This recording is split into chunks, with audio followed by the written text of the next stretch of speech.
గా మినిస్టర్లు మాట్లాడడానికో లేకపోతే అక్కడ ప్రధాని మాట్లాడడానికో చాలా ఈక్వేషన్స్ ఉంటాయి. అది దాన్ని మాట్లాడిన దాన్ని బట్టి వ్యవహారాలు పూర్తిగా జరిగిపోయే పరిస్థితి ఉండదు. కాకపోతే భారత్ ఒక ఈ నిర్ణయం తీసుకుంది అంటే ఇవన్నీ ముందుగా ఆలోచించే నిర్ణయం తీసుకుంటారు కదా.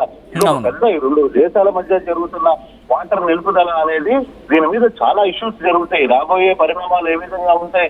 పాకిస్తాన్ చాలా చాలా గ్రీన్ కి వెళ్ళొచ్చు, కోట్లకు వెళ్ళొచ్చు, ఇంకో దగ్గరికి వెళ్ళొచ్చు, దానికి సంబంధించిన వ్యవహారాలు చాలా ఉంటాయి. కానీ భారత్ అంత స్పీడ్ గా ఈ నిర్ణయం తీసుకోగలిగింది అంటే ఎక్కడైతే మనకి ఆ పట్టు ఉంటేనే కదా నిర్ణయం తీసుకుంటారు, లేకపోతే మనం అమాస్పాలు అవుతాం కదా తర్వాత.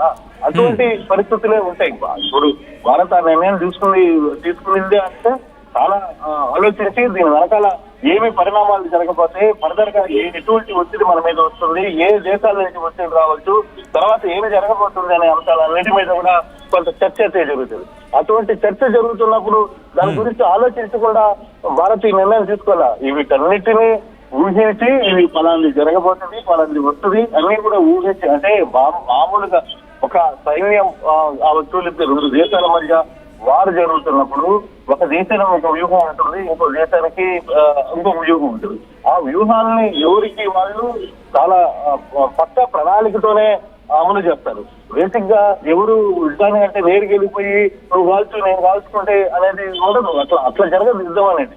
యుద్ధం జరగడానికి చాలా రకాల కారణాలు ఉంటాయి. దాని వెనకాల ఒక వ్యూహం అవుతుంది. దానికి ఏ భూభాగంలో నుంచి మనం అవతల వారిని ఎక్కడ దెబ్బకొట్టాలో మనం ఆలోచించుకోవాలి. అట్లాగే వాళ్ళు కూడా మన సైడ్ ని ఎటు నుంచి ఎదురుదాడి జరుగుతుంది అనేది వాళ్ళు కూడా ఆలోచిస్తారు. దీనికి చాలా రోజులుగా వాళ్ళు ఏదో 14 లక్షల మంది 15 లక్షల మంది సైనికులు మనకి ఆడ ఉన్నారు కదా, వాళ్ళు ఏం చేస్తున్నారు అనేది కాదు. దాని వెనకాల వ్యూహం ప్రతి రోజు వ్యూహంలోనే భాగంగానే ఉంటాడు. చెప్తే వాళ్ళు ఏదో ఎదురుదాడి నిలబడి మనం ఒకరినొకరు కాల్చుకోవడం, రోజు మీద మధ్య మీద సవాల్, అది కాదు యుద్ధం అంటే. యుద్ధం అనే దానికి చాలా పరిణామాలు ఉంటాయి. దాని వెనకాల ఎన్ని దౌత్యపరమైన అంశాలు ఉంటాయి.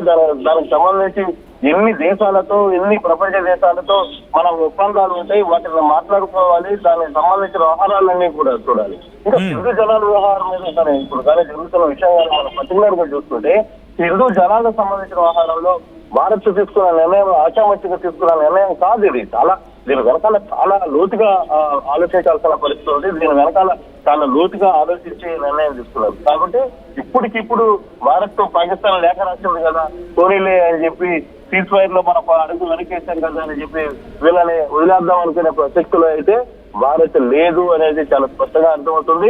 రాబోయే రోజుల్లో పాకిస్తాన్ కి ఇంకా చుక్కలు చూపించబోతున్నారు, వివిధ రకాల చుక్కలు చూపించబోతున్నారు. అది ఎలా ఉండబోతుందో కాలం కొన్ని రోజుల్లోనే కాలం పాకిస్తాన్ ప్రజలకి, పాకిస్తాన్ నాయకులకి మాట్లాడతారు. ఇప్పుడు ఇటువంటి ఆడు మంత్రి మాట్లాడాడు, ఇంకోటి మాట్లాడాడు, ఇవన్నీ పిచ్చి స్టేట్మెంట్స్ లోకల్ గా ఉన్న చాలా మందికి తెలుసు, వాళ్ళకే తెలుసు అసలు ఏం జరగబోతుందో అనేది కూడా. సో కాకపోతే అక్కడ ఉన్న ప్రజలకి వాళ్ళు కూడా కొంత ధైర్యాన్ని నింపుకోవాలి. కాబట్టి ఆ సమస్యని మేము చిటికలు పరిష్కరిస్తాం, అవసరం అనుకుంటే డ్యాములు బిల్డ్ చేస్తాం, అవసరం అనుకుంటే ఇంకోటి బిల్డ్ చేసి ఇంకోటి చేస్తాం, ఇవన్నీ జరిగే ప్రసక్తే ఉండదు. అటువంటి పిచ్చి పనులకి పాకిస్తాన్ ధైర్యం చేసే ప్రయత్నం కూడా చేయదు. మన భూభాగంలో ఉన్న డ్యాముని కూల్చివేసే ధైర్యం పాకిస్తాన్ చేస్తే దాని తర్వాత జరిగే పరిణామాలు ఏ విధంగా ఉంటాయి నమ్ముతారా? అసలు మూడు రోజుల్లో పాకిస్తాన్ కి చుక్కలు చూపించారు. అసలు పాకిస్తాన్ కి ఇప్పటికే అణుబాంబు సంబంధించిన లీక్ ఉందనే భారత్ వెనకడుగు వేసిన పరిస్థితి. కాకపోతే ఇది ఇరు దేశాలు అఫీషియల్ గా ఒప్పుకోవు. ఎందుకంటే ఇది ప్రపంచ దేశాల మధ్య కొంత గ్యాప్ వచ్చే అవకాశం ఉంది కాబట్టి. అయినప్పటికీ మనకి తెలుసు అక్కడ ఏం జరిగిందో అనేది వాళ్ళకి తెలుసు, మనకి తెలుసు. సో అందుకనే మన ఆహారాన్ని కొంత లైట్ తీసుకుంటున్నాం. కానీ ఈ సింధు జలాలకు సంబంధించిన ఆహారాలు మాత్రం భారత్ తన స్థాయి గట్టిగానే ఉండబోతుంది. కాకపోతే ఈ ఒప్పందం జరగాలనుకుంటే కూడా కొంత దౌత్యపరమైన అంశాలకు సంబంధించి ఇరు దేశాలకు సంబంధించిన ఇద్దరు వ్యక్తులు మాట్లాడుకోవాల్సిన చాలా అంశాలు ముందుకి రాబోతున్న పరిస్థితి అయితే కనబడుతుంది. Right Krishnamohan, thanks for the update. ఇప్పుడు కనుక పట్టు బిగిస్తే, గట్టిగా పట్టు బిగించాం అనుకోండి, ఇప్పటికే పట్టు బిగించాం, ఇంకాస్త పట్టు బిగిస్తే పాకిస్తాన్ పరిస్థితి ఏంటి తెలుసా? మరి ముఖ్యంగా ఇటు సింధ్ ప్రావిన్స్ అలాగే పంజాబ్ ప్రావిన్స్ ఈ రెండింటికి సంబంధించి మాట్లాడుకున్న సందర్భంలో 90% అక్కడ వ్యవసాయ భూములు ఈ నదీ జలాల మీద ఆధారపడి ఉన్నాయి. పంజాబ్ కావచ్చు, సింధ్ ప్రావిన్స్ కావచ్చు, సింధు నదీ జలాలు లేకపోతే అక్కడ పంటలు ఎండిపోతాయి. దాంతోపాటు ఈ నదుల ప్రవాహం భారీగా తగ్గిందనుకోండి, పంట దిగుబడి పూర్తిగా క్షీణించుకుపోతుంది అక్కడ. అంతేకాదు, మరి ముఖ్యంగా జల విద్యుత్ ఆ ఉత్పత్తి ఉంటుంది కదా, జల విద్యుత్ ఉత్పత్తి, దాని మీద కూడా పెను ప్రభావం చూపించబోతోంది. ఏ స్థాయిలో ఉంటుందంటే, పాకిస్తాన్లోని మంగళా కావచ్చు, తర్బెలా డ్యామ్స్, ఈ రెండింటికి ఇండస్ అలాగే జీలం దీని మీద డిపెండ్ అయి ఉన్నాయి అనేది మనకు అందుతున్న సమాచారం. ఒకవేళ ఇక్కడ మనం నీటిని ఆపేస్తాం అనుకోండి, అక్కడ విద్యుత్ ఉత్పత్తి దాదాపుగా 30 నుంచి 40% పడిపోతుంది అనేది మనకు అందుతున్న సమాచారం. దీంతోపాటు అక్కడ ఆహార భద్రతకు ఇబ్బంది వస్తుంది. ఆహార భద్రత అంటే ఫుడ్ గ్రెయిన్స్ కావచ్చు, లేకపోతే ఈ దీనికి సంబంధించి మాట్లాడుకున్న సందర్భంలో వీటి మీద పెను ప్రభావం చూపించబోతోంది. ఇంకా మాట్లాడుకునే పరిస్థితి వస్తే కనుక ఫుడ్ సెక్యూరిటీ అంటూ ఉంటాం కదా, అది ఇబ్బంది పడుతుంది, అది ఇబ్బందులకు నెట్టబడుతుంది పాకిస్తాన్.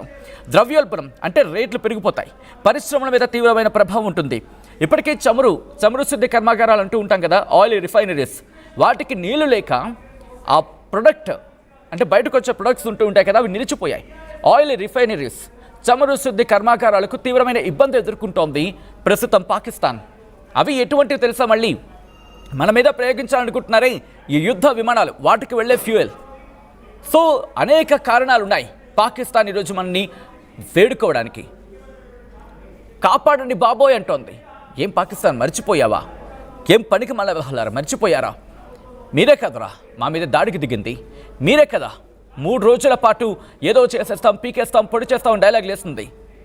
ఇప్పుడు ఎవరైతే అడుగుతున్నారో నీళ్ళు, ఆ అడిగేవాళ్ళు ఫస్ట్ మీ మంత్రుల కాలర్ పట్టుకోండి, పిచ్చి పిచ్చి పేలాపన పేలిన వాళ్ళ కాలర్ పట్టుకోండి. ఎవరైతే నీళ్ళు అడుగుతున్నారో వెళ్ళి మీ ఉగ్రవాదుల వాళ్ళను పట్టుకొచ్చి భారత్కి అప్పగించని చెప్పి మీ ప్రభుత్వానికి చెప్పండి, అక్కడ మీ సైన్యానికి చెప్పండి. అంతేకాదు, ఒకవేళ ఇది కనుక ఇలా కొనసాగిందనుకోండి, అక్కడ పొలిటికల్గా ఆ ఇంబ్యాలెన్స్ వస్తుంది, పొలిటికల్గా అక్కడ రాజకీయంగా అస్థిరత ఏర్పడుతుంది. దాంతోపాటు నీటి కొరత ఏ స్థాయిలో వెళ్ళిపోతాయి. ఇన్ఫ్యాక్ట్ నీటి కొరత కనుక ఏర్పడింది అనుకోండి, ఏం జరుగుతుంది ప్రత్యేకంగా చెప్పక్కర్లేదు. దీంతోపాటు ఇంబ్యాలెన్స్ అవుతుంది, అక్కడ మొత్తం ఎన్విరాన్మెంట్ అంతా ఇంబ్యాలెన్స్ అవుతుంది. భారత్ ఒక చిన్న ట్యాప్ కట్టింది అంతే, కట్టకట్టలాడిపోతుంది పాకిస్తాన్ ఈరోజు. పూర్తిగా ఉప్పు నీరుగా మారే ప్రమాదం ఉంటుంది అటువంటి సందర్భం.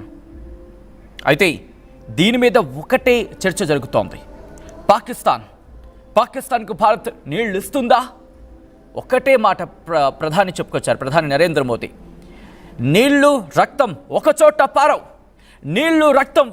పారవు. ఇకపై చర్చ జరగాల్సిందే అంటూ ఉంటే కనుక అటు ఉగ్రవాదం మీది, ఇకపై భారత్తో చర్చ జరపాల్సి వస్తే అది POK మీది.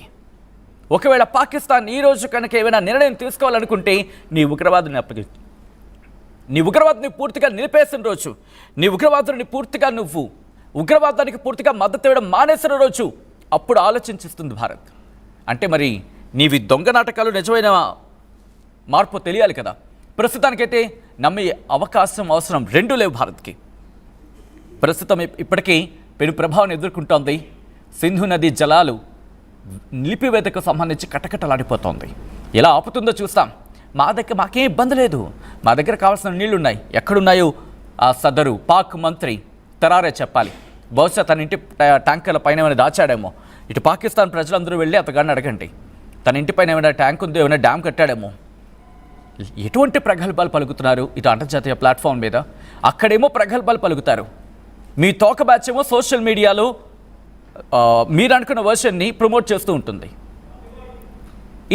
అది వాస్తవం. మీరేమో ఇక్కడ వచ్చి వాళ్ళు కాళ్ళు పట్టుకుంటారు. ఏం మనుషులరా మీరు? అసలు మనుషులేనా మీరు? ఏ ఒక మాట మీద స్టాండ్ ఉండదా? ఇది కాడు సింధు జలాల ఒప్పందం మార్చితే, నీళ్ళు ఇవ్వకపోతే దాని మేము యుద్ధ చర్యగానే భావిస్తాం. ఏంట్రా యుద్ధం? ఇంకా కాళ్ళు పట్టుకున్నారు, ఇంకా యుద్ధమా? ఒకసారి మీరు చూడొచ్చు, ఈయన తరార్ పాకిస్తాన్ మంత్రి, ఈయన వచ్చినట్టు ఈయన వాగుతాడు. ఈయన అడగండి ఫస్ట్ నీళ్ళు ఎక్కడ ఉన్నాయో. సింధు నది నీరు ఎక్కడా ఆగలేదు, పాకిస్తాన్ ఉగ్రవాద బాధిత దేశమే అంటూ చెప్పుకొచ్చాడు. ఉగ్రవాద బాధితులు అంటే వీళ్ళు. నిజమే, ఉగ్రవాదం అంతా మీ దగ్గరే ఉంది, మీ వాళ్ళే బాధపడుతున్నారు. మీరు బాగానే ఉన్నారు, మీ రాజకీయ నాయకులంతా బాగానే ఉన్నారు. లండన్ పారిపోతూ విదేశాలకు చెక్కేస్తూ మీరు బాగానే ఉన్నారు. అక్కడ కామన్ మ్యాన్ ఉగ్రవాదులు కూడా బాగానే ఉన్నారు, ఎందుకంటే మీరు వాళ్ళకి సాయం అందిస్తున్నారు, వాళ్ళకి కావాల్సిన నీరు తిండి అన్నీ వాళ్ళకి తెచ్చి పెడుతున్నారు, వాళ్ళు బాగానే ఉన్నారు. ఎటు వచ్చి కామన్ మ్యాన్ నలిగిపోతుంది ఈ విషయంలో. ఒకసారి దీని మీద మీ అభిప్రాయం ఏంటంటే తప్పనిసరిగా మెన్షన్ చేసే ప్రయత్నించండి. కొంతమంది ఇంకా పాకిస్తాన్కి నీళ్ళు ఇవ్వాలి అంటూ కూడా మద్దతు తెలుపుతున్నారు, వాళ్ళ సంగతి ఏంటో కూడా మీరే చూడండి. ఎందుకు నేను ఈ మాట అంటున్నానంటే ఎవరికి నీళ్ళు ఇవ్వాలి, ఎవరికి నీళ్ళు ఇవ్వాలి? ఆపన్న హస్తం అందించిన వాడికి నీళ్ళు ఇవ్వాలి. మన ఇంటికి వచ్చి అతిథిగా వచ్చిన వాడికి ఇవ్వాలి. ఉగ్రవాదిగా వచ్చిన వాడికి నీళ్లు కాదు కదా, కనీసం కంటి